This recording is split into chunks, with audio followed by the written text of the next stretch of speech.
And next up to the microphone is Don McCarthy. Welcome. Round of applause, please.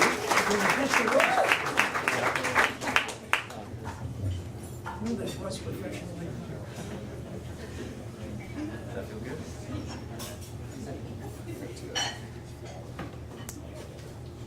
Okay, this is a story basically about a car breakdown, but maybe a broken body too. The setting is in New York City on the Interborough Parkway. I don't know if anybody here knows what that highway is like, but it's really a death trap. It's two very narrow lanes in each direction, no breakdown lane. Separating the oncoming lanes, there's a little divider about that high, and that's not really going to separate oncoming traffic if it really decides to come on. And this is not a hypothetical thing. I remember one night I was driving home on Edinburgh Parkway, and there was a car.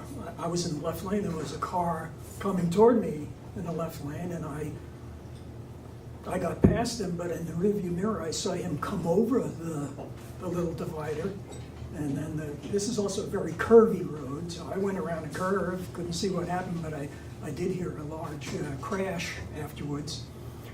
And I kind of wondered, did that really happen? I was on a lot of drugs at the time. Amen. Prescription drugs.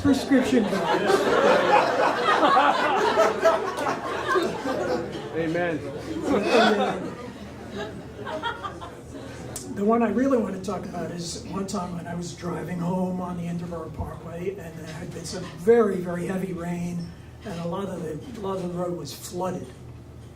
So cars were just creeping along. I mean, despite the fact that this is a skimpy little road, it's got heavy, heavy traffic. This is New York City. And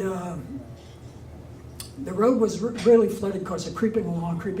I'm in the right-hand lane this time, and driving an old station wagon. And I kept moving over a little bit further toward the right side of the road where there seemed to be less water. And it turned out I was actually mostly driving in a little drainage gutter that was there. And that was pretty good. It was mostly dry. It was really good up until I hit the point where there was a storm drain in the gutter that dropped down about, a couple of feet and snagged the rear wheel of my station wagon. So the car went whoop. I got out, I looked, I see the metal of the back of the car resting firmly on the cement. I think, well, what am I going to do now? I did a fair amount of finger waving because there was an awful lot of folks giving me the horn. Come on with your car! And but one guy actually stopped, a total good Samaritan, and he helped me figure out what to do. So we jacked up the car. Now the wheel was up, but it's a dry wheel, and there's nothing under it but air and water. So we figured, well, we got to get something to stick under the wheel of the car. We're looking around, and immediately past the edge of the road, there's an embankment, very muddy. And we clamber up there, and we're looking for rocks and pieces of wood and things, and we're putting them in, and it's starting to fill up. But as I'm coming down the muddy embankment with something in my hand, I slip. And I raise my hands, hit the side of the car, and dislocate my shoulder. Oh, man. I have dislocated my shoulder as a kid, and I learned that if I kind of wiggle just the right way, it goes back in. So I kind of tried to remember, well, which is the way to wiggle this thing? And somehow it went back in. That was cool. Now we had enough stuff on them, like this. Now we had enough stuff under the wheel that I could pull out. But the guy wanted to make sure I get back on the road. He's behind me.